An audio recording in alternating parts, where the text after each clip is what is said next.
Buenas tardes, amigos.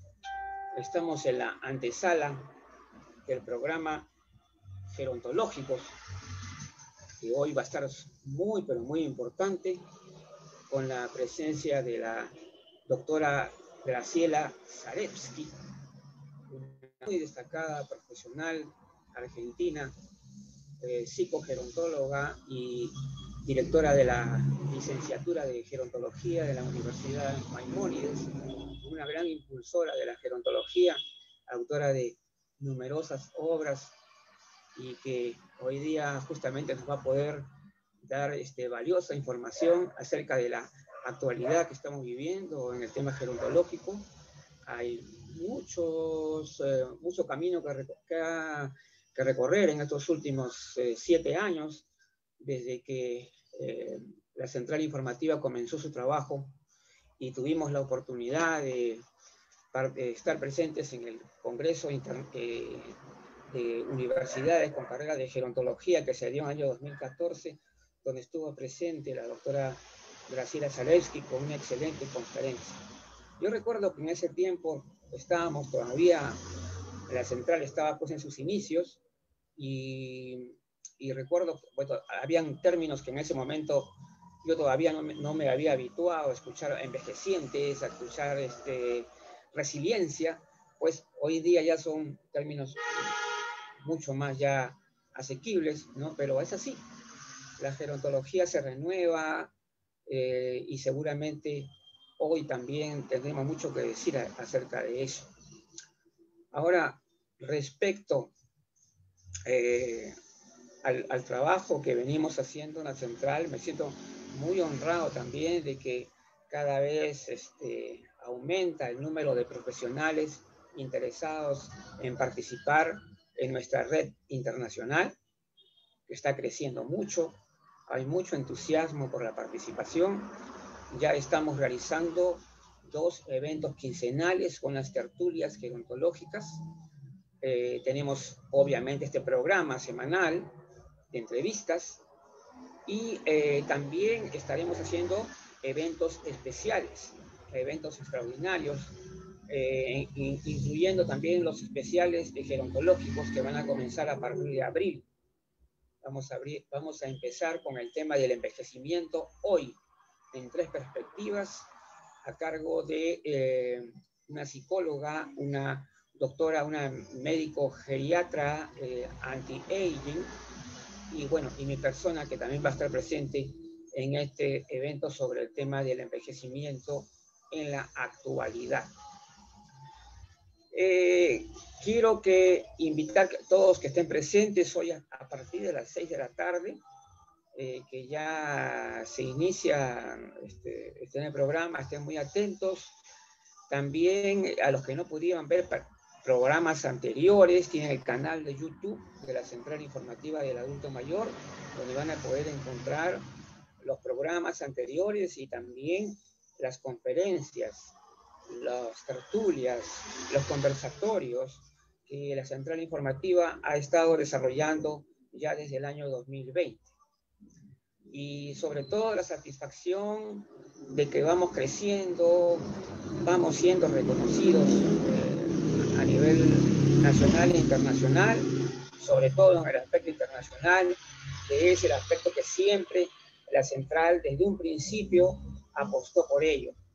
Siempre consideramos que el aspecto internacional es lo que iba a definir el camino que iba a seguir la central, y eso es lo que y en eso estamos ahora. Y pensar de que inicialmente éramos solamente un medio de comunicación, pero ahora también ya somos una entidad promotora, una entidad que promueve el conocimiento a través de eventos, a través de tener un equipo interdisciplinario que trabaja desde Lima y por supuesto una excelente red internacional con también una variedad de profesionales de diversas profesiones, ¿no? O sea, hay psicólogos, enfermeras, médicos, hay una gama de profesionales muy destacados y tendríamos que nombrar muchos ahí, pero bueno, está el doctor Rodrigo Bernardini, está el doctor Robinson Cuadros, la doctora Lourdes Bermejo, la doctora Graciela Zalewski, y Norma Alonso, que fue nuestra primera, licenciada Norma Alonso, que fue nuestra primera integrante de la red internacional, y son numerosos los profesionales que ya tenemos ya cerca de 40, creo que son ya no, más de 40, ya están ahorita integrando la red internacional. Y esperemos de que este año cumplamos, no solamente podamos cumplir las metas, sino sobrepasarlas. El año pasado cumplimos con todas las metas, logramos superar ampliamente lo que nos habíamos propuesto, y pues ahora nos encontramos ante un reto, ante un gran reto, porque cuando la valla está más alta, ¿no? Ahora por lo que ha sido el año pasado, ahora tenemos un gran reto de superarlo. Y bueno, contarles pues de que también el día viernes 19 estaré presentando mi conferencia El nuevo mundo del envejecimiento y las personas mayores para el DIF de Guanajuato, México. Desde ya les agradezco mucho por su participación y espero que les he pasado ya el link en la carta, en una copia de la carta de invitación oficial. Esta será después, próximamente, entre el 22 y 27 de febrero, se debe realizar una nueva conferencia para la Universidad Católica Boliviana. Y también les quiero decir a todos los integrantes de la central informativa, a todos los profesionales, que estamos abriendo espacios para todos. Estamos creando espacios en el que ustedes van a poder participar ampliamente. Van a poder ser ponentes, van a poder participar en una serie de eventos en los cuales nosotros vamos a estar preocupados, porque nosotros creemos en la calidad personal y profesional, porque siempre primero la persona, obviamente, porque si no somos buenas personas no podemos ser buenos profesionales, ¿no es cierto? Entonces, las personas y profesionales de calidad que están en la central van a tener gran espacio para poder desarrollarse, para poder avanzar. Y yo quiero que se sientan esa motivación de lo que estamos haciendo y del trabajo, y seguramente van a haber nuevos ingresos importantes en los próximos días, y seguir trabajando por el tema del envejecimiento y las personas mayores, que es un tema pues que de gran importancia para todos. Ya yo creo que es necesario que pensemos claramente. El envejecimiento es un proceso de toda la vida, por lo tanto todos estamos involucrados, todos tenemos que hacer. Aquí no hay nada de que yo no tengo nada que ver, que yo tengo 40 años, no. Todos estamos involucrados en ese proceso, y la forma en que llevemos nuestra vida va a determinar también el proceso de lo que va a ser nuestra adultez mayor, ¿correcto? Y también hay que tomar en cuenta que al comuniquemos correctamente. Hasta ahora la prensa no le interesa el tema, porque si bien es cierto, a veces se ve buenas intenciones, pero no siempre las buenas intenciones traen necesariamente algo bueno. Ya estamos viendo que algunos no pueden salir del esquema asistencialista, no se dan cuenta que ante todo es la prevención. Yo creo que la gerontología tiene una gran tarea en el aspecto preventivo, en ir justamente educando para el envejecimiento, formando para el envejecimiento, y comenzar a trabajar con personas más jóvenes, no solamente con las personas mayores. ¿Por qué? Porque justamente tenemos que ir avanzando de esa manera, y para que, digamos, no estemos en eso de pensar que uno tiene que estar solamente para apagar los incendios, cuando en realidad deberíamos evitar que ocurran, ¿no? O sea, ese es el esquema preventivo. Y el Estado, al menos acá en el Perú, sabemos que el Estado tiene un papel muy pobre. Cuando van a hablar de políticas públicas, hacen una reunión de adultos mayores únicamente, pero yo pienso que ya no se puede trabajar así. Yo creo que hay que escuchar también la voz de diversas generaciones también. ¿Qué es lo que tienen que decir? Tenemos que hacer políticas públicas en favor de las personas mayores, correcto, pero también una política pública preventiva del envejecimiento. Esto es muy importante. ¿Qué vamos a hacer si no tenemos prevención? Seguimos en lo mismo, ¿no? Ahora, hay un nuevo escenario gerontológico, definitivamente las personas mayores están avanzando y yo me siento feliz de muchas de las iniciativas de las personas.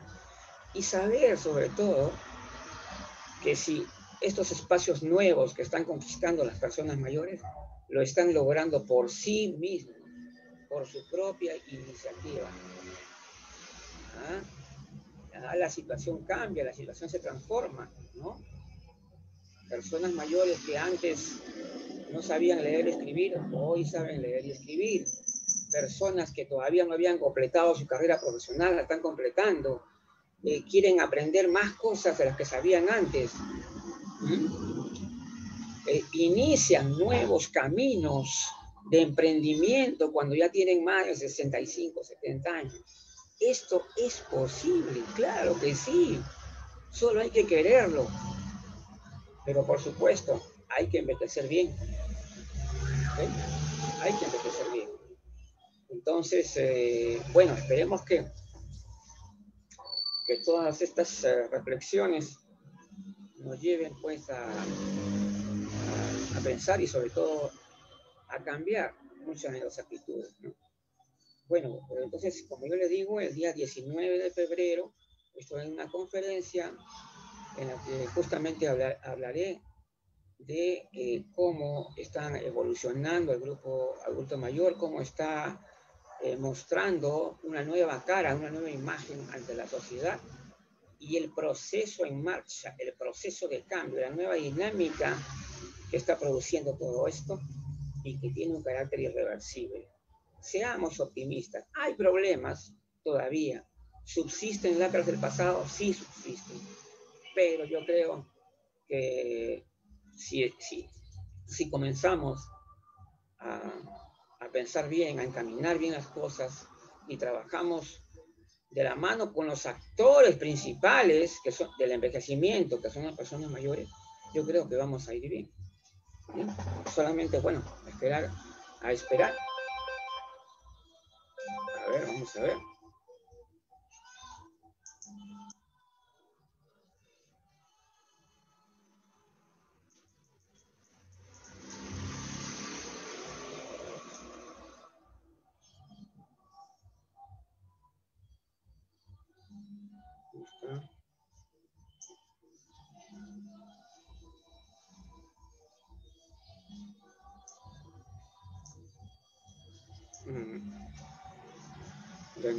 Ya.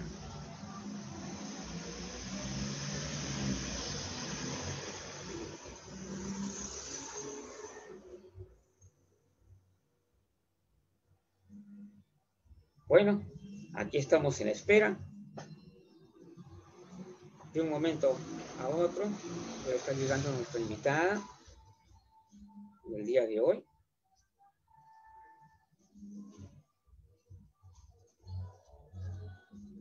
Vamos a esperar.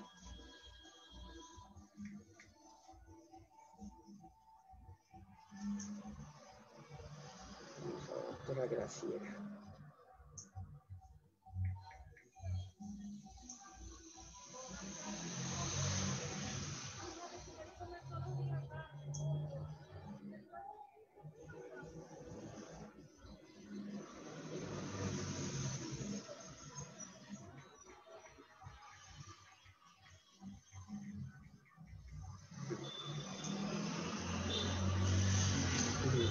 Buenas noches, bueno, ya está. Bien, entonces, mientras esperamos acá, vamos a ir el día La próxima reunión también acá con el programa gerontológico vamos a tener a la licenciada Amelia Olortegui y nos hablará sobre la importancia de la terapia ocupacional y sobre todo en la calidad de vida de las personas mayores con problemas de salud.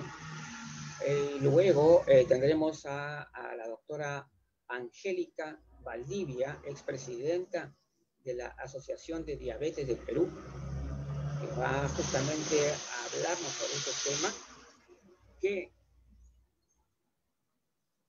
vamos a hablarnos de un tema que se realiza de manera especial, de algo que se parece.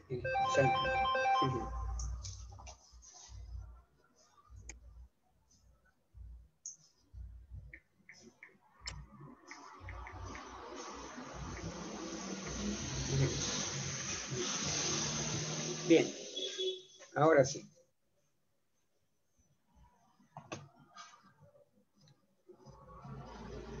Bien, aquí estamos pues esperando. Ya llegó la invitada. Nuestra invitada ya llegó.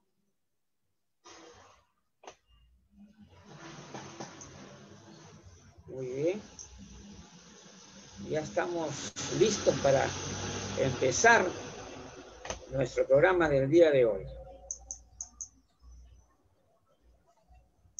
Vamos a ver.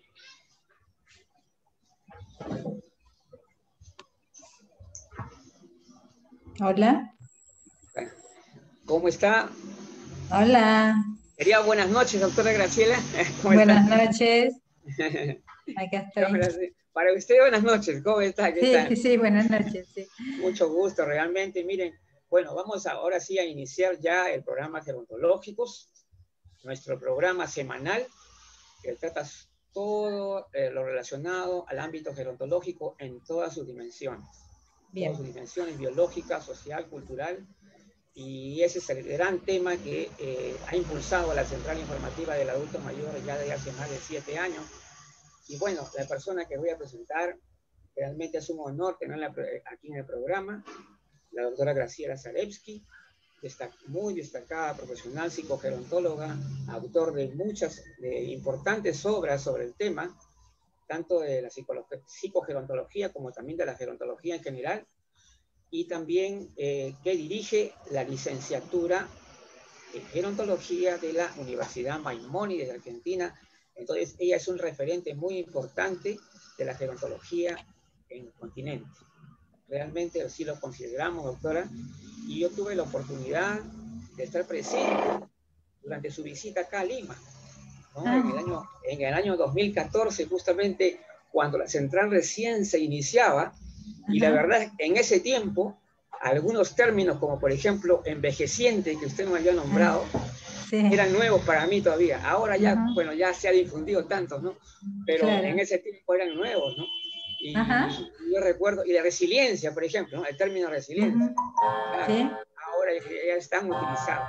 Entonces, de alguna manera, la doctora Graciela realmente es una pionera en el tema gerontológico, ha abierto caminos y sobre todo para promover la carrera de gerontología, que para mí es muy importante. Y yo creo que hay que defender la carrera de gerontología, hay que darle la importancia de vida. Yo creo que sí, debe existir un profesional holístico, ¿no? Sí, así es. Necesario completamente. Bien, totalmente. Doctora, en estos últimos años ha habido, se sigue dando muchas informaciones nuevas acerca de la gerontología en general. Hay una serie de propuestas, cambios, terminologías, en fin. ¿Qué tanto ha cambiado en estos últimos años la gerontología? ¿Hacia dónde estamos yendo? O sea, ¿qué es lo que más, qué es lo que podría comentar acerca del avance en estos últimos años? Bien.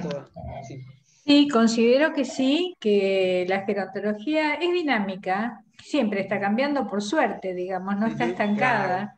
Perfecto. Entonces, podríamos decir que un gran cambio de paradigma se produjo en las últimas décadas del siglo XX, ya desde ahí. ¿Por qué? Porque hasta ese momento, hasta esos años, predominaba y todavía desgraciadamente lo encontramos también, un enfoque deficitario del envejecimiento, con teorías y modelos mecanicistas, organicistas, que no entendían, digamos, cómo envejece la persona y consideraba que todos inevitablemente vamos a tener como desenlace en nuestra vejez un deterioro cognitivo y demencia, que a todos nos esperaba ese destino, o que todos íbamos a terminar deprimidos, ¿no? Desde concepciones de un determinismo muy lineal asentado en paradigmas positivistas de la época. Gracias al avance del paradigma de la complejidad en las ciencias en general, es que en el campo del envejecimiento también comenzó a desarrollarse lo que hoy en día es el paradigma que sostiene a la gerontología a nivel internacional en las investigaciones, que es el paradigma del curso de la vida. Ese paradigma del curso de la vida es central para poder entender justamente la dinámica del envejecimiento en toda persona, porque incorpora ese marco teórico en lo que es la biografía de cada persona. Entonces, no solamente tomar en cuenta, porque es un enfoque interdisciplinario, no solamente tomar en cuenta los factores llamados normativos, que son los biológicos y los sociales, culturales, que a todos nos atraviesa, de acuerdo a la cohorte, al momento histórico que estamos viviendo y a la edad que tenemos, sino que también incorpora los factores no normativos, es decir, los que hacen a las biografías particulares de cada persona envejeciente, y que entonces va a explicar cómo cada uno fue armando su propio proceso de envejecimiento, y a eso era a lo que me dediqué a estudiar en toda mi carrera profesional, es decir, cuáles son los mecanismos psíquicos que ponemos en juego para envejecer bien o mal. Y es lo que viene a llamar la teoría de la identidad flexible como factor protector en el curso de la vida, y todos los factores protectores personales que, digamos, son indicadores de que contamos con una identidad flexible. Por lo tanto, lo que estoy diciendo es que hubo cambios de paradigmas, hay cambios de enfoques teóricos que vamos avanzando y que permite además generar nuevas herramientas, digamos, para la detección y la intervención temprana, pero además también el surgimiento de carreras nuevas, ¿no es cierto? Como es la licenciatura en gerontología, pero también, digamos, dirijo la especialización y maestría en psicogerontología, que, digamos, siendo la única en Latinoamérica, también es una novedad, digamos, que surge a comienzos del siglo XXI, paralelamente que también surge en otras latitudes, como en Europa y en Norteamérica, y el doctorado en investigación gerontológica, es decir, nuevas carreras que permiten nuevos desarrollos, ¿no es cierto? Perfecto.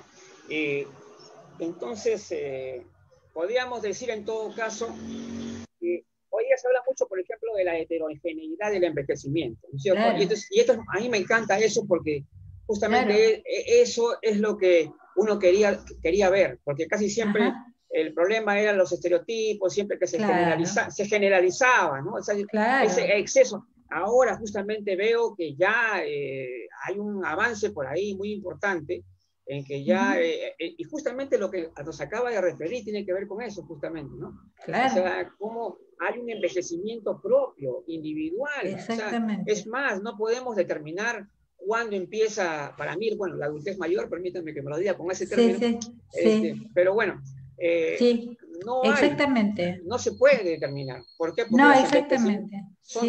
Son totalmente diferentes.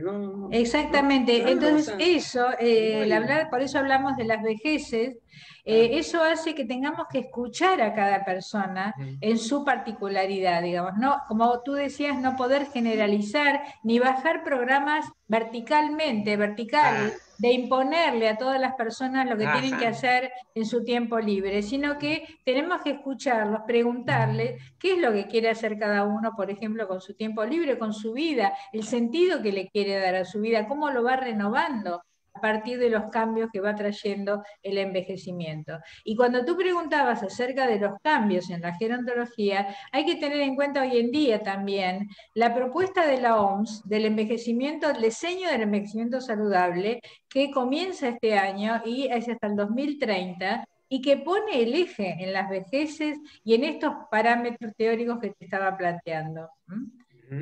Es una evidencia del cambio y del logro que la OMS haya tomado estas consignas que tienen que ver también con la atención centrada en la persona, con la gestión de los casos, digamos, ¿no? El atender a la familia y al proceso de envejecimiento desde jóvenes, digamos, ¿no? Trabajarlo preventivamente, no solamente la patología. Justamente de eso le iba a preguntar. Hay un tema que yo considero muy importante y que la gerontología debería tener un factor ahí, o digamos un papel predominante, es en la prevención, básicamente la prevención. No hay política, acá al menos en nuestro país, no existe una política de Estado que sea realmente preventiva del envejecimiento, solamente son políticas asistenciales, que ven las personas a partir de los 60 años y a la hora de hacer las políticas públicas no son convocados más que las personas que ya son mayores. Es un gravísimo error porque justamente todo el factor preventivo se pierde ahí por completo. Esas políticas no tienen visión. Yo le diría, no tienen visión gerontológica, vamos a decirlo de alguna manera. Claro, es así, claro. Bueno, y justamente eso se puso en evidencia en la pandemia, ¿no? Porque como en los medios, justamente que estamos en un medio de comunicación, los medios de comunicación en distintos países y ciudades se puso en evidencia los estereotipos, los prejuicios respecto a las personas mayores y que, digamos, si no hay políticas, digamos, que den otra visión de lo que es el envejecimiento, están consolidando la instalación de esos prejuicios y esos estereotipos que nos hablaban de la vulnerabilidad biológica de las personas mayores frente a la pandemia y que llevaron en muchas ciudades a medidas restrictivas de la libertad, de los derechos humanos, porque prohibiéndoles salir de la casa a todos por igual, sin tener en cuenta la posibilidad de autodeterminación de las personas mayores, de cómo cuidarse, ¿no? De una medida sobreprotectora que se asienta en estereotipos y prejuicios, ¿no? Exacto. Yo diría que la sobreprotección es una forma de maltrato también a la persona. Totalmente, claro, totalmente de acuerdo. Y sobre todo porque veo, por ejemplo, hasta ahora, ¿no? Comunican, mandan un aviso, dicen, aquellos que tengan personas mayores en su casa, hagan tal cosa. Pero ¿por qué no envían la información a las personas mayores directamente? Es una falta de respeto total, ¿no? Totalmente. Sí, lamentablemente también hay profesionales, digamos, que no tienen esta visión gerontológica y que cuando entrevistan a la persona mayor le hablan al familiar, considerando como que la persona mayor no entiende, digamos, ¿no? No puede decidir. O no puede decidir por su vida, digamos, ¿no? Y esto llevó, por ejemplo, ahí en Monterrey, me comentaban los alumnos de ahí del doctorado de Monterrey, que hay carteles en los negocios por la pandemia donde dice que está prohibida la entrada a personas mayores, digamos, ¿no? O en Chile mismo no le permiten a ninguna persona mayor de 70 años salir de su casa. Entonces, realmente son avasallamientos a los derechos de las personas mayores, ¿no? En la ciudad de Buenos Aires también se trató de imponer el tener que pedir permiso a las personas mayores, como yo, para salir a la calle, tener que avisar por teléfono por qué uno quiere salir, y hubo tal revuelo en los medios, tanto de gerontólogos como de las mismas personas mayores, que tuvieron que echarse atrás con la medida, no lo pudieron llevar adelante y tenemos libertad cada uno para decidir si sale, no sale y cuidarse, digamos, ¿no? Ejercer el autocuidado como aprendimos a hacerlo a lo largo de nuestro envejecimiento, ¿no? Claro, eso es una falta de respeto evidente porque primero están asumiendo que las personas mayores no son capaces de ser responsables, cuando realmente, al contrario, la mayoría son mucho más responsables, ¿no? Fueron los que menos transgredieron, digamos, las normas de cuidado de la pandemia, se cuidaron mucho más que los jóvenes, ¿no? Hay un concepto también que utilizan mucho para las políticas, es el tema de la famosa vulnerabilidad, ¿no? Claro. La vulnerabilidad, de alguna manera, la gente lo ve por el lado positivo, bueno, hay beneficios para las personas por ser considerados personas vulnerables. Sí. Pero por otro lado, ya hemos visto lo que está pasando con la pandemia, que también resulta que un poquito que hay una trampa también en el término de ser vulnerable, ¿no? Que lo etiqueten a uno como persona vulnerable. Ya representa también un problema también de derechos. hay una Claro, vulneración ahí. porque los que hacen eso de poner el eje en la vulnerabilidad están recortando a la persona mayor como un reduccionismo, a reducirlo a un organismo viejo, ¿no? Y no somos solo un organismo viejo. La cuestión es más compleja, por eso se requiere, tanto en todas las carreras de grado y posgrado, una visión compleja del envejecimiento, del paradigma de la complejidad, que entienda que no somos solo un organismo, sino que además somos una persona con ejercicio de sus deseos, digamos, con posibilidad de determinar, autodeterminación, conexión con su propia, el sentido de la vida que le quiere dar, y todo lo emocional puede ayudarle, digamos, ¿no? A contrarrestar la vulnerabilidad biológica en la medida en que se siga enriqueciendo, que esté dispuesto a seguir creciendo en su Ajá, envejecimiento. Eso es lo que exacto. vemos en un montón de gente mayor. Entonces, no somos solo un organismo viejo. La cuestión es más compleja en la medida que además armamos nuestra red de vínculos sociales, digamos, y tenemos diversas redes de apoyo, como la red que ustedes conforman, digamos, ¿no? Es decir, todo eso contribuye a que la vulnerabilidad biológica sea solo a nivel biológico, y por eso es importante cuidarnos, digamos, de la pandemia, pero confiando en que, bueno, como vimos, ¿no? Las personas mayores siguieron conectadas, que aprendieron a usar las redes virtuales, que siguieron Sí. conectadas con múltiples talleres y actividades, y que eso les permitió ser resilientes. Uno de los temas que resalta ahora es lo que es la vigencia de la persona mayor en la sociedad. Claro. ¿Por qué digo esto? Porque yo hasta hace muy poco yo iba a eventos, por ejemplo, por el Día del Adulto Mayor, que celebran el Día del Adulto Mayor y todo esto. Sí. Pero, ¿qué cosa dicen ahí? El homenaje siempre es en base al pasado, ¿no? Ah, Por el legado que ustedes nos han dado, lo ajá, que apoyaron a su familia, lo que hicieron, siempre hablan de lo que ajá, hicieron, y no ajá. estamos hablando de que las personas mayores son también presentes y de alguna manera también son futuro, ¿no? Así es, Entonces, muy interesante tu sí, observación, ¿sí? claro, o sea, Sí, ese es lo que tienes razón. sí, entonces yo veo, Porque es así, porque si una persona solamente vive de su pasado y es reconocida por su pasado, va a terminar adoptando una actitud nostálgica de que todo pasado, todo tiempo pasado fue mejor, cuando en realidad la propuesta del envejecimiento activo, digamos, saludable, tiene que ver con ser protagonista de su vida en la actualidad, seguir vinculado con lo nuevo, con los jóvenes, con las nuevas tecnologías, con los nuevos conocimientos, digamos, estar abierto, ¿no? A nuevos aprendizajes, y eso es lo que le permite tener un futuro y seguir creciendo, ¿no? Muy bien. cierto, eh, actualmente me parece que también la misma facilidad que hay para comunicarse, ¿no? Está creando una mayor dinámica, se puede decir, en el aspecto social. Entonces yo lo Claro, que veo en las personas mayores, hay un aumento cuantitativo, o sea, hay más personas mayores, pero también cualitativo. así Es es, decir, ya ser persona mayor significa más de lo que era antes. O sea, es así decir, es. como ahora tienen una perspectiva de vida mayor Ujú, y tienen nuevas actitudes, ¿no? totalmente, Nuevos acercamientos, más emprendimientos, y así es. también hay una serie de factores externos, digamos así, como por ejemplo la presencia de actores famosos que tienen más de Ujú, 80 años y son protagonistas. Todo va claro, creando un entorno, ¿no? Favorable. Yo creo que hay un entorno favorable que se está dando.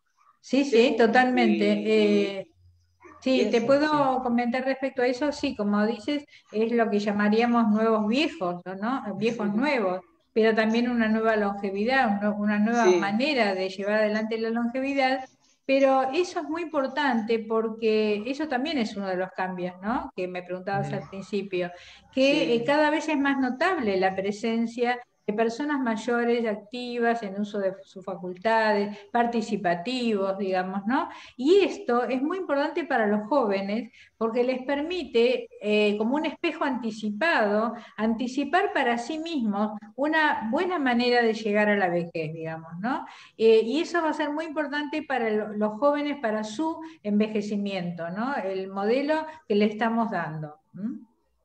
es cierto. Y entonces, lo que yo también, lo que se percibe también es que vamos, o sea, vamos cambiando de una manera acelerada y este cambio, ya Ujú. que se va dando de forma acelerada, va también a crear una sensación de que estamos permanentemente desactualizados. Es decir, tenemos que estar al tanto de los hechos, tenemos que estar, o sea, estamos en un mundo que corre, ¿no? Las cosas avanzan rápido y si no estamos atentos a los acontecimientos, a los hechos, al final estamos desactualizados, más allá de que hayamos podido tener un estudio de posgrado y de todo. Sí, por supuesto. Sí, por supuesto, porque, digamos, es que yo planteo que hay que tener un equilibrio, lograr un equilibrio entre este autoconocimiento, ¿no? De estar conectado con los propios deseos, fantasías, la propia creatividad de seguir reinventándonos a medida que vamos envejeciendo, pero al mismo tiempo este autoconocimiento tiene que estar en equilibrio con el descentramiento, ¿no? O sea, estar abierto, con los poros abiertos hacia el exterior, y poder ir diversificando nuestros puntos de apoyo, nuestros vínculos y nuestros intereses, ¿no? Esta es la dinámica que va a permitir la continuidad de mi identidad, pero a través de los cambios y seguir creciendo. Entonces, por eso es tan importante esto de seguir abierto a lo nuevo, ¿no? Porque es lo que me va a permitir también el vínculo intergeneracional, por ejemplo, ¿no? Aprender de los jóvenes y al mismo tiempo que ellos puedan aprender de mí, de cómo yo estoy desarrollando mi vejez, ¿no? Correcto. Sobre el tema de la carrera profesional de gerontología, sí, ¿no? Que en algunos países, bueno, ya se está desarrollando de manera distinta, ¿no? Con algunos matices distintos, pero lo importante es que se está desarrollando y se está avanzando, y eso es muy bueno. Ahora, los detractores, por decirlo, porque también hay detractores, dicen que no es necesario, que ya están atendidos debidamente por los profesionales y que ya no sería necesario. ¿Qué cosa podríamos responderles a estos detractores sobre que sí es importante tener una licenciatura en gerontología? Bueno, es evidente que el envejecimiento poblacional, como tú mismo decías, produce una presencia masiva de personas mayores. No hace falta traer cifras que todos conocemos de que cada vez aumenta más la proporción de personas mayores en todas nuestras sociedades.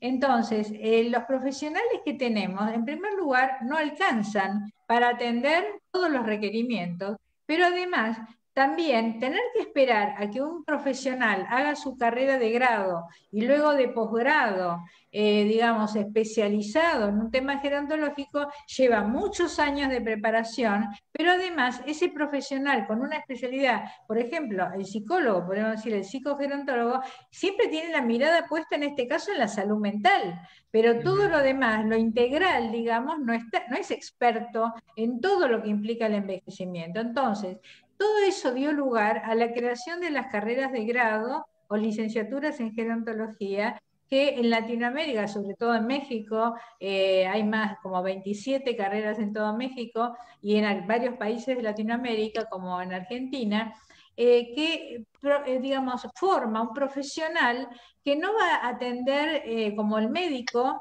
no va a atender como el psicólogo, pero va a poder participar en un montón de cuestiones que hacen a su perfil, que por ejemplo, para poder dirigir una residencia de larga estadía o un centro gerontológico, conviene más tener esta visión amplia para generar programas, para generar capacitación gerontológica, todo eso lo que es el perfil del licenciado, para supervisar a los cuidadores, por ejemplo, que se requiere tener una formación biopsicosocial del envejecimiento, sin ser, digamos, y que además tiene las herramientas para la detección precoz y hacer una valoración gerontológica integral y una gestión de los casos, que cuando detecta que hay una necesidad de algún tipo de abordaje terapéutico, psicológico, biológico, de fisioterapia, de lo que sea, entonces va a estar en condiciones de derivar en forma fehaciente al profesional indicado, porque va a saber a quién derivar. Entonces, fíjense el beneficio que trae esto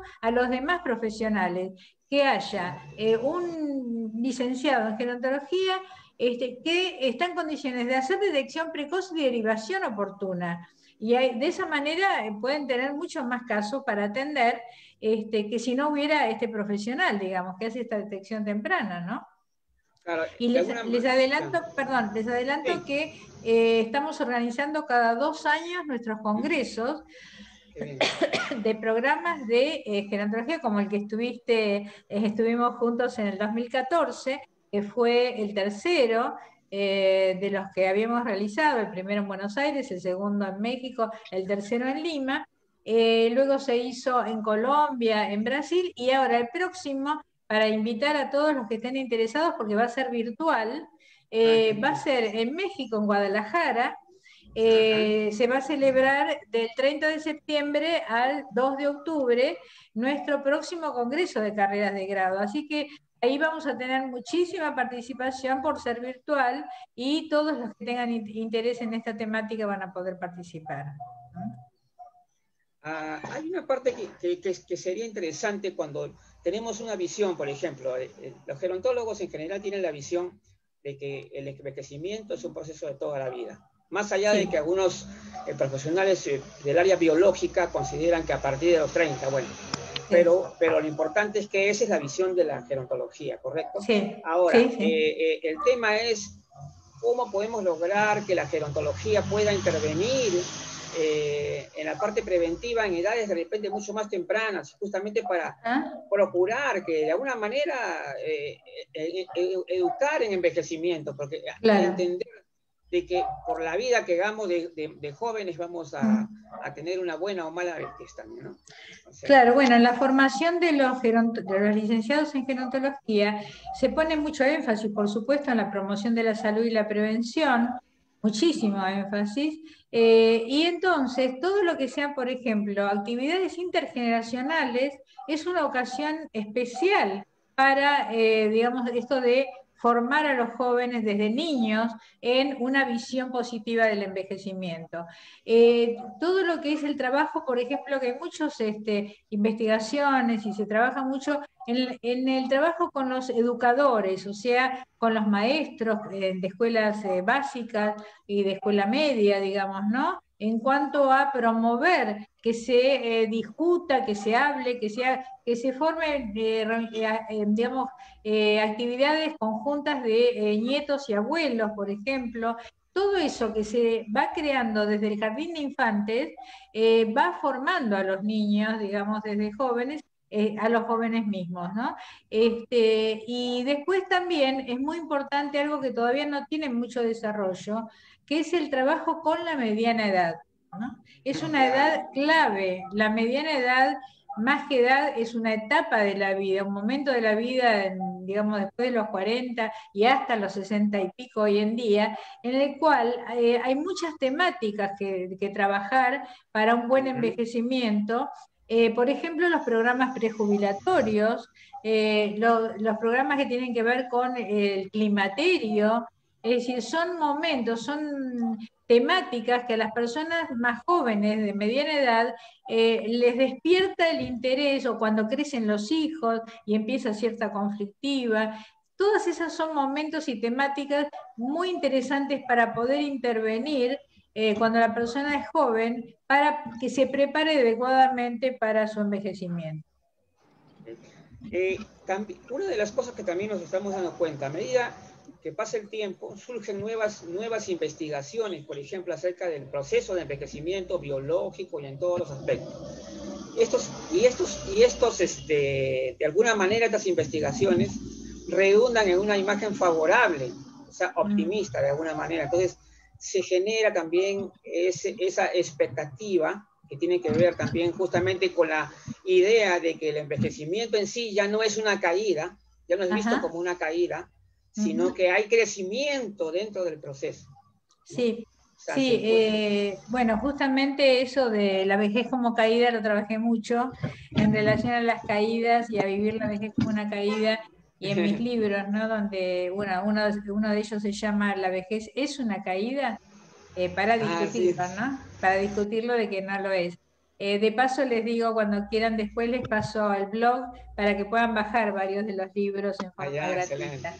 Gracias. Y entonces, digamos, esta visión optimista en las investigaciones a las que te referías, en los últimos años van apareciendo investigaciones que muestran que cuando uno consulta a la persona mayor acerca de su calidad, ¿a qué llamaría un envejecimiento exitoso? En relación a la teoría del envejecimiento exitoso, las personas mayores describen su envejecimiento más asentado como buen envejecimiento en cuestiones psicosociales. Más allá, como hicimos una investigación también en mi universidad, más allá de que las personas tengan varias patologías o que consuman muchos fármacos, describen y sienten y vivencian su envejecimiento Excelente. como un buen envejecimiento. Entonces, eso muchos, digamos, investigadores no lo toman en cuenta, lo definen desde sus parámetros, digamos, teóricos, ¿no es cierto? Por eso se plantea que hay que escuchar a la persona y preguntarle cómo está viviendo su envejecimiento. Y esto nos lleva a que, y eso por eso lo trabajamos en el doctorado, las investigaciones, nosotros exigimos de alguna manera que toda investigación tiene que ser desde la complejidad biopsicosocial, no puede estar asentada solo en lo biológico, solo en lo psicológico, solo en lo social, sino que tiene que mostrar ese entramado del que habla Edgar Morin, acerca del entretejido que implica, en este caso, el envejecimiento humano. Entonces, toda investigación tiene que ser cuantitativa, tiene que conjugar no solamente lo cuantitativo y la visión objetiva del envejecimiento del otro, sino también la subjetividad y lo cualitativo. Ok, bien, entonces, bueno, vamos a pensar ahora ya. Justamente la pregunta que yo quería hacer era relativa a cómo actúa, digamos, el factor psicológico, ¿no? En la calidad de ese proceso de envejecer. Porque justamente, aunque ha dicho algo sobre eso, pero me gustaría que lo detallara un poquito más, porque de alguna forma se entiende que la persona puede tener patologías, pero sin embargo la persona lo sobrelleva muy bien. Claro. Y eso hay un factor psicológico importante, ¿no? Totalmente. Sí. Ese factor psicológico lo llamamos la identidad flexible, que justamente, digamos, tiene una serie de indicadores que son los que llamo factores psíquicos protectores para el envejecimiento, que son indicadores de que la persona tiene una identidad suficientemente flexible como para adaptarse a los cambios y superar adversidades, justamente, y ser resiliente.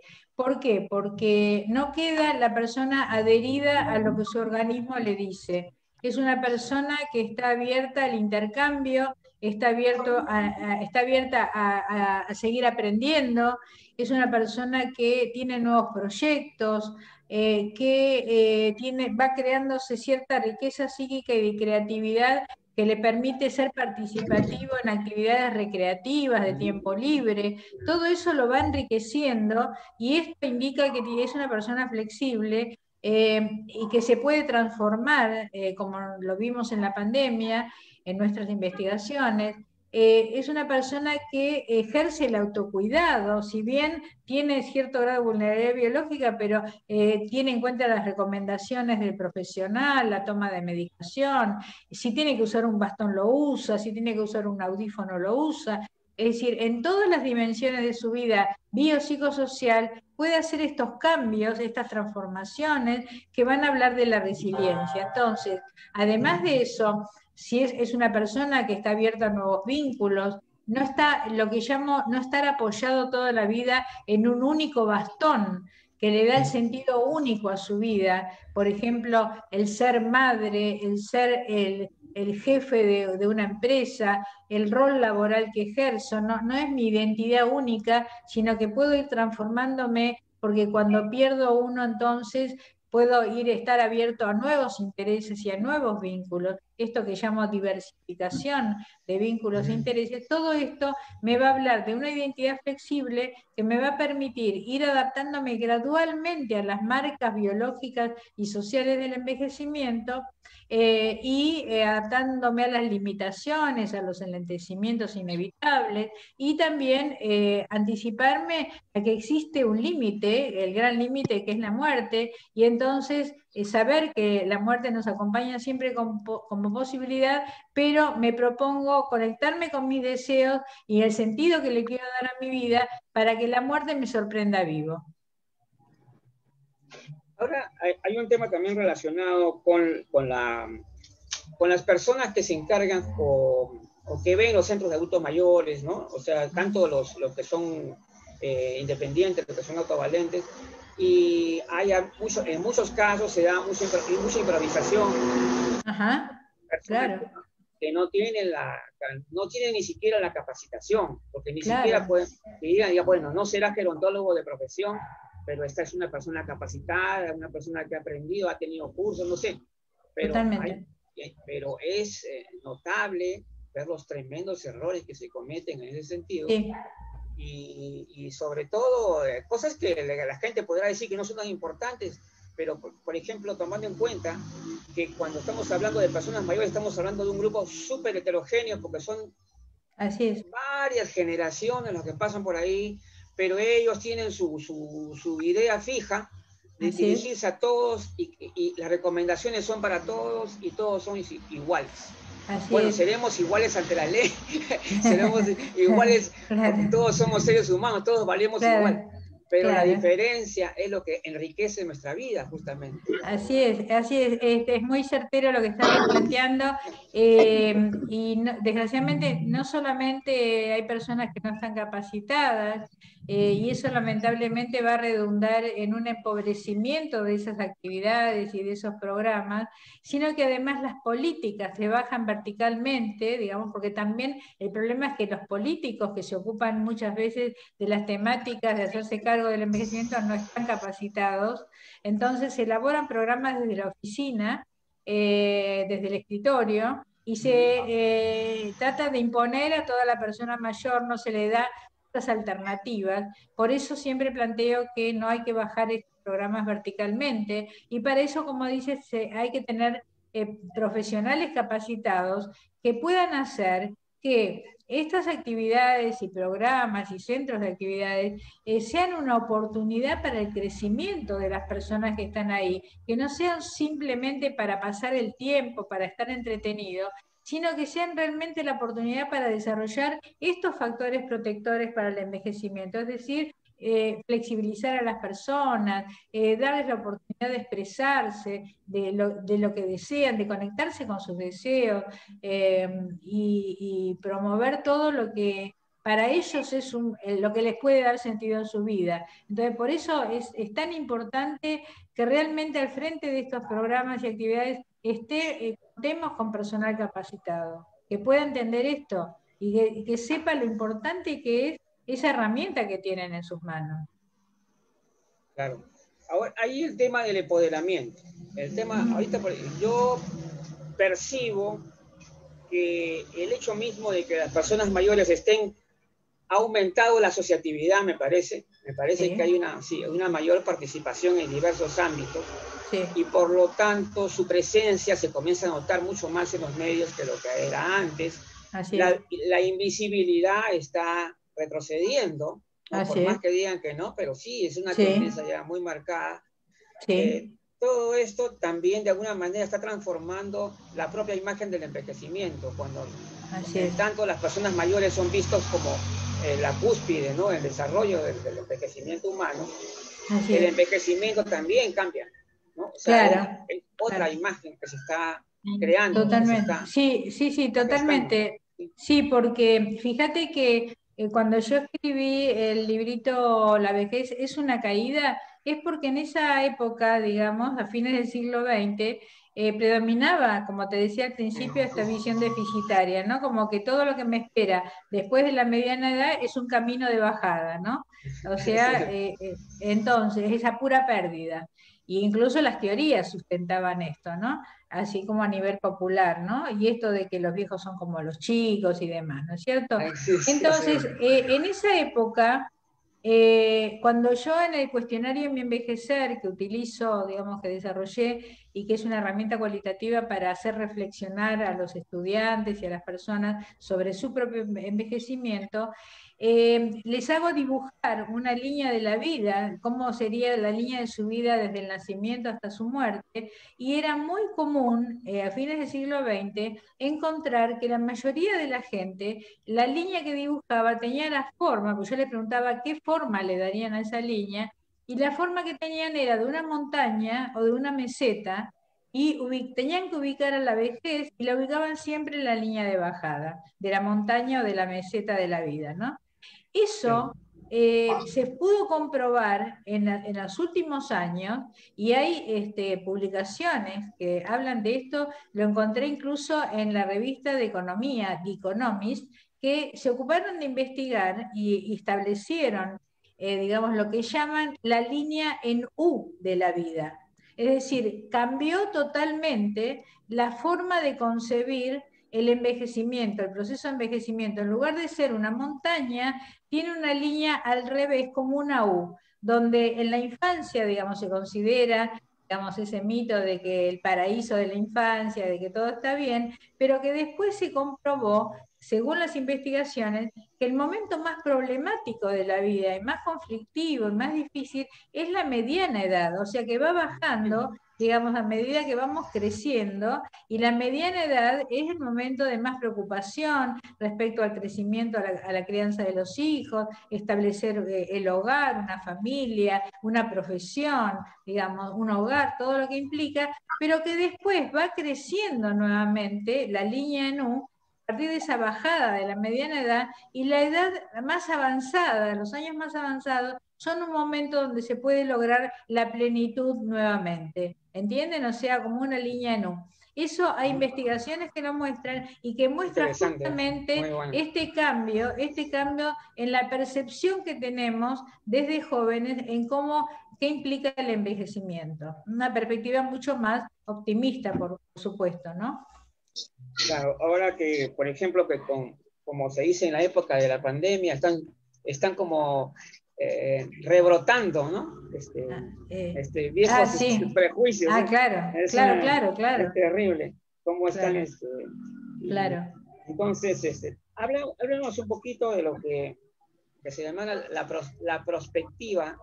Ah, perspectiva gerontológica, que es un ajá. concepto muy interesante. Sí, sí. Bueno, justamente, bueno, es un trabajo que yo eh, presenté en una mesa redonda y luego escribí, porque justamente lo presenté en un congreso de México, ¿no? Que se hablaba de la perspectiva gerontológica en cuanto a todo lo que tenemos que tener como perspectiva de futuro para la gerontología.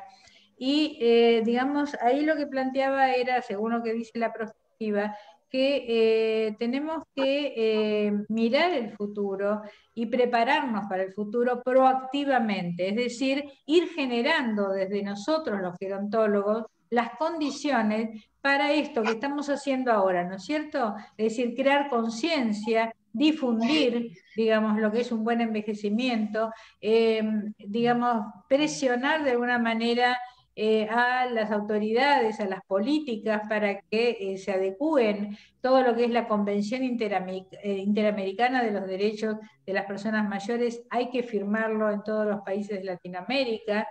Todo eso hace a la perspectiva y a ser proactivos en la generación de lo que se requiere para que la gente pueda envejecer bien. Y es importante ahí el protagonismo de las personas mayores, ¿no? Que sean Claro, pues, protagonistas de sus vidas y de las políticas, ¿no? claro. Justamente sobre ese tema de que las personas mayores se representan a sí mismas, porque Sí. Ujú. lamentablemente hasta ahora hay gente que cree pues, de que son la voz de los adultos mayores. No, pues no hay ninguna otra voz. La voz de los otros son de la de ellos mismos. Solamente se representan a sí mismos. O sea, y sobre Ajá. todo las estadísticas, estoy seguro que en todos los países, la gran mayoría de la población mayor es autovalente. Se vale Ujú. por sí mismo, tiene su mente lúcida. Entonces, los Así es. no tienen no tienen piso, o sea, No sin tienen embargo, asidero. ¿cómo es posible que se hayan sostenido tanto tiempo, no? No habiendo ni siquiera Bueno, el respaldo de la realidad. bueno. Sí. Lo que pasa es que, bueno, en otra época en que no se llegaba tanto a viejo, o cuando se llegaba mal, eso fue consolidando una visión pesimista de lo que es llegar a viejo, Sí. pero bueno, hay que abrir los ojos y la cabeza y ver que la cosa va cambiando y que se están creando, no solamente por los avances médicos y la tecnología médica, estamos siendo más longevos, con mejor calidad de vida, sino también por todo esto, ¿no? Lo que ustedes hacen ahí en la radio, esto de instalar otros paradigmas de lo que es de llegar a viejo y todo lo que hacemos en la formación de recursos humanos, en trabajar en prevención con las personas mayores, todo esto contribuye a que la cosa vaya cambiando, ¿no? No podamos seguir sosteniendo esos prejuicios y estereotipos, ¿no? También otra cosa es con relación a la comunicación actual, ¿no? Sí, ¿Por qué voy a tocar este tema? Porque yo diariamente, por ejemplo, en mi actividad normal, cotidiana, todos los días reviso informaciones que llegan de sí, diversas instituciones y veo la manera como se expresa, ¿no? Y ahí veo cuantiosos errores, ¿no? Como por ejemplo una institución estatal, que no voy a decir de qué país, por favor, no lo voy a decir, sí, pero sí. decía que la vejez comienza a los 60 años, habían puesto en una Ah, infografía. bueno, Entonces, y me parece es una patinada terrible, pues no se puede decir, totalmente. no se puede afirmar eso, o sea, afirmar eso es mentir, ¿no? Claro, claro. Entonces, claro, entonces, sobre O todo si sea, es por eso oficialmente, sí, yo hablo de marcas biológicas y marcas sociales, claro, sí, o sea, a nivel del organismo hay un ritmo del envejecimiento, claro, digamos, ¿no?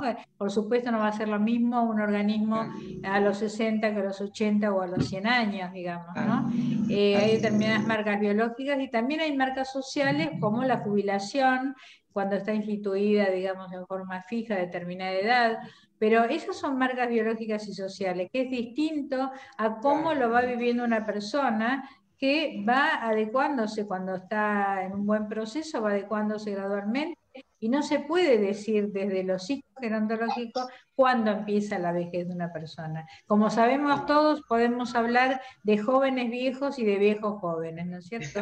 Sí, sí, pues claro, hay envejecimientos prematuros y por el contrario, otros También, así es. algunos, Ujú. ahora, el tema de la comunicación que también compete a los profesionales y no solamente a la prensa, porque Sí, hoy en día la prensa ha perdido la iniciativa ya completamente, sí, porque si bien es cierto, siempre los periodistas que se han ocupado del tema sobre el adulto mayor han sido poquísimos siempre, al menos en el sí, Perú, creo que no sí, llegaban a completar una mano, ¿no? Con eso te digo sí, todo. claro, claro, Entonces, claro. eso es un tema ya recurrente y creo que ya no le vamos a dar vuelta a eso. Más bien, lo que preocupa más bien es cuando los profesionales de la salud, ¿no? Por ejemplo, hacen Ujú. un artículo diciendo que van a dar recomendaciones para los adultos mayores, dicen, para los adultos mayores. Entonces, Claro, claro, al no hacer ningún distingo, ninguna claro. particularidad, están cometiendo tremendo error ahí. O sea, Sí, claro. hay una serie de elementos de comunicación que comienzan a fallar. Sí, Entonces, sí, por sí. ejemplo, en el tema de la heterogeneidad del envejecimiento, se encuentran muchos errores. Por ejemplo, se asume, ya se sabe, todo el mundo dice, yo ya sé que es heterogéneo el envejecimiento. Entonces, si ya sabes por qué te expresas como si no lo supieras. Por qué generalizas, digamos, ¿no? Claro, es decir, eh, a mí se me ocurría esto, yo siempre he tenido este concepto de lo que se llama visión gerontológica, Sí, con lo que yo me refiero concretamente el haber internalizado de alguna forma la comprensión de lo que es gerontología, ¿no? No claro. necesariamente ser gerontólogo, sino haber comprendido el sentido de Sí, la gerontología sí, y sí, hacerlo ya parte integral de uno mismo. Es decir, claro. y participa la parte intelectual y la parte emocional.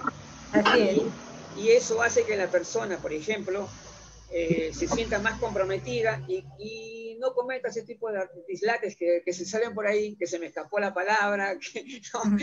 la palabra inadecuada. No, Sí, bueno. Estás Sí, apuntando a una cuestión muy interesante que es, sí. lo planteamos en un espacio del último congreso de la Sociedad Argentina de Gerontología y Geriatría en diciembre, Ajá. cuando hablamos de las vejeces, la importancia de que los profesionales puedan hacer esta revisión interior de su propio envejecimiento, ¿no? Es un tema también bastante pendiente. Estás aludiendo a eso, a que si tú te indagas a ti mismo acerca de cómo lo estás viviendo tú a diferencia de otros, vas a poder entender más las diferencias, digamos, ¿no? Entre las distintas vejeces. Uno puede, eso lo vengo planteando siempre, ¿no? Uno cuando tiene esta flexibilidad, tanto cognitiva como emocional, está en condiciones de relativizar el modo de envejecimiento de los otros. Es decir, por el hecho de enfrentarse a prejuicios o enfrentarse a personas mayores que envejecieron mal y terminan realmente en una caída realmente, no se dejan llevar.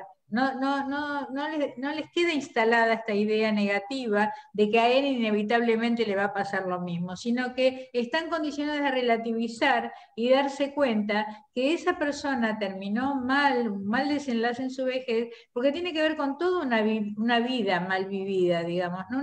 Una vida a lo mejor carente de sentido, carente de esta autoindagación, de esta flexibilidad. Entonces, en la medida que puede uno relativizar y entender de que no todos terminamos de la misma manera, eso nos hace más responsables para y autoindagarnos y ver cómo armar nuestro propio proyecto de cómo llegar a viejo. Un tema también importante es que también se nota es la reiterativa que todavía siempre hay de la gerontofobia, ¿no? Sí, y lo curioso de todo, bueno, recuerdo una conversación que sostuve con varias personas que eran casi de mi generación, porque yo estoy cerca de los 60 también, pero entonces prácticamente nadie tenía la menor empatía, ni se sentían para nada, digamos, conectados con las personas mayores, o sea, no se identificaban para nada, o sea, ellos Claro. estaban en una situación en la que aparentemente estaban lejos, ¿no? O sea, Así es, así es.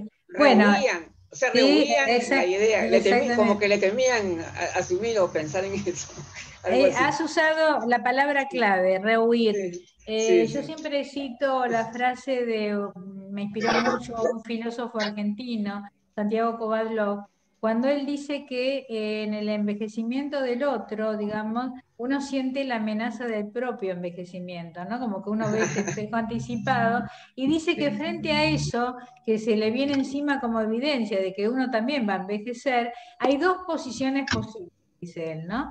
Mientras que a uno le sirve este reconocimiento de que, bueno, yo también, digamos, si tengo Claro. suerte voy a llegar a viejo como el otro, le sirve como para replantearse el sentido esencial de su vida, ¿no? ¿Qué sentido le quiere dar a su vida? Mientras que en otros, dice Kovadlov, por lo contrario, en lugar de poder hacer este replanteo y esta revisión y este autocuestionamiento de cómo quiero encarar mi vida y mi envejecimiento, las otras personas se ocupan de rehuir, el término que utilizaste tú, de rehuir esa evidencia descorazonadora. Y entonces, digamos, si son personas que le rehuyen, digamos, a poder hacerse cargo del propio envejecimiento, son personas que no se van preparando. Son personas rígidas que quedan instalados en una imagen joven de lo que quieren ser, no quieren transformarse, no aceptan la transformación que implica el envejecimiento. Entonces, de esa manera, la vejez les va a llegar de todas maneras en algún momento, pero les va a llegar de un modo violento, porque no llegan preparados, digamos, no llegan con los cambios necesarios y la elaboración psíquica necesaria, entonces la vejez se les viene encima, es cuando dicen se me cayó el viejazo encima, ¿no? O sea, se le vino el viejo encima, ¿no? Entonces, ahí es donde aparecen todas las manifestaciones clínicas de depresiones, incluso de deterioro cognitivo, digamos, ¿no? Porque no se fueron preparando y fueron rehuyendo el adaptarse gradualmente y activamente a ese proceso. Justamente sobre el deterioro cognitivo, muchas Sí, personas la ven como una gran amenaza, digamos, ajá, para su futuro, ¿no? La claro, posibilidad de que pueda yo caer en el deterioro cognitivo, algo así.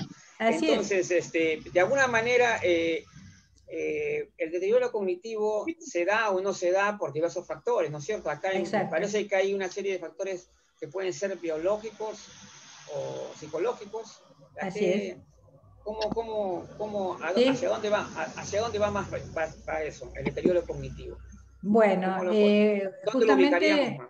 sí, claro. El tema es que los que piensan que todo se desencadena por un desgaste cerebral, digamos, ¿no? Inevitable, por un deterioro cerebral inevitable, no entienden, no han incorporado lo que se demostró en los últimos años, de que existe la plasticidad neuronal y que también las redes neuronales pueden ser plásticas en el sentido de que todo lo que implique el aprendizaje, la multiestimulación y la resiliencia va favoreciendo esa plasticidad neuronal. Es decir, va modificando las redes neuronales porque continúan estimuladas. Lo importante, digamos, es en qué medida se sigue utilizando la red neuronal para que se mantenga en buen funcionamiento. Entonces, digamos, esas personas quedan muy pegadas a lo que es el deterioro biológico. Como te decía al principio, lo que le sucede a nuestras neuronas va a estar muy condicionado por nuestra biografía y por cómo nosotros nos sigamos estimulando. Entonces, digamos, el último proyecto que tenemos de investigación en nuestro equipo interdisciplinario docente es justamente hablar de lo multifactorial del proceso del deterioro cognitivo y las demencias. Hay múltiples factores que van incidiendo y es lo que queremos demostrar. No pudimos comenzar por la pandemia, pero apenas podamos lo vamos a comenzar. Es un estudio multicéntrico con distintas localidades de Argentina y de otros países, donde lo que queremos mostrar es que confluyen factores que hacen a la personalidad, al tipo de personalidad, al tipo de vínculos que tuvo la persona durante su vida, al haber vivido situaciones traumáticas que desencadenaron toda una cascada de patologías, que pueden ser la depresión y puede ser el deterioro cognitivo, ante determinados sucesos que la persona no está en condiciones de manejar y de elaborar. Entonces, todo eso va conformando también lo que le va pasando a nuestras redes neuronales, que se van empobreciendo, se van produciendo cortes en las redes neuronales, y entonces todo eso va condicionando un deterioro cognitivo que no es inevitable, por supuesto. Puede haber un desgaste, por supuesto que hay un desgaste. O sea, nuestra respuesta, digamos, la fluidez, digamos, va a ser, digamos, la respuesta va a ser más lenta, pero no quiere decir esa lentitud va a ser compensada por todo el bagaje de experiencia que va acumulando la persona mayor y que le hace mantener un nivel de inteligencia que compensa con esa capacidad de experiencia, compensa una probable mayor lentitud en la respuesta. Bien, ¿alguna de las personas presentes desea hacer una pregunta a la doctora, por favor? Raquel, creo que hace una pregunta, ¿o no? Luigi, buenas tardes, doctora Graciela, ¿cómo están? Ahí está Raquel, sí. Hola Raquel. Es sinceramente un placer escucharla. Yo estudié gerontología aquí en la Universidad de las Peruanas. Tuve el placer de conocerla en el Congreso de Gerontología del 2014. Sí, claro. Realmente la admiro mucho y siempre escucho las charlas, las ponencias que ha tenido a través del YouTube. Y me interesó mucho esto de la perspectiva gerontológica. Realmente es un enfoque muy interesante porque yo creo que el envejecimiento se tiene que ver cómo va a ser también en el futuro, ¿no? Es una mirada hacia el futuro. Claro. Porque, si bien es cierto, las personas que estamos envejeciendo hoy en día, pues después de los 60 nos va a tocar vivir como 30 años más o menos. Y realmente, por lo menos en el Perú, con un sistema económico muy informal.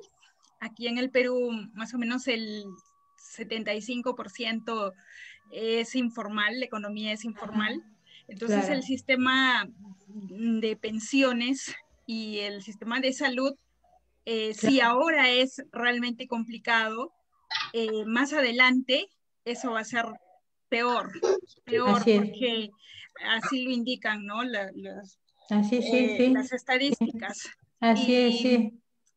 Y realmente, y para ello se necesita tener pues este enfoque de envejecimiento, que como usted bien dice, todavía falta que la gente se sensibilice, y sobre todo que los políticos, que la política, ¿no? Incluya pues verdaderos programas de envejecimiento, porque se necesita preparar a las personas para eso. Claro, claro. Sí, sí, claro.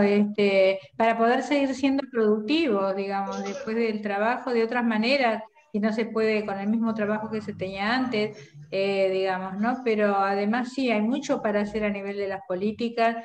Por supuesto que hay todo un trasfondo de política socioeconómica para todas las edades que hay que cambiar, pero bueno, en especial en lo que hace sí, al envejecimiento poblacional, es como tú dices, ¿no? Estoy totalmente de acuerdo.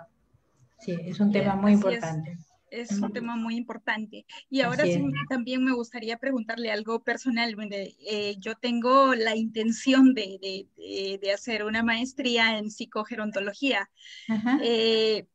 Todavía no he sacado el título, justo estoy en eso. En este año debo sacarlo de todas maneras. Sé que es un prerequisito estar titulado, ¿verdad? Sí, sí. Ajá. Tendrías que esperar si te va a llevar este año a tener ese título, porque si no en la universidad no te van a permitir inscribirte en un posgrado. Hay que tener el título de grado. ¿Mm? Así es. Y lo que también quería saber si eso es presencial o se puede hacer semipresencial o virtualmente. Eso No, no, quería. la carrera se dicta en forma a distancia, digamos, ¿no? O sea, y más ahora con la pandemia, pero ya venía dictándose a distancia totalmente. Las evaluaciones también. Estaba planteado una visita al final de cada año, pero eso es optativo si las personas pueden. Hoy en día, con todo el tema de que aprendimos de la virtualidad, los que no puedan venir a la visita de fin de año, haremos la conexión virtual como para que puedan exponer sus trabajos finales, digamos, ¿no?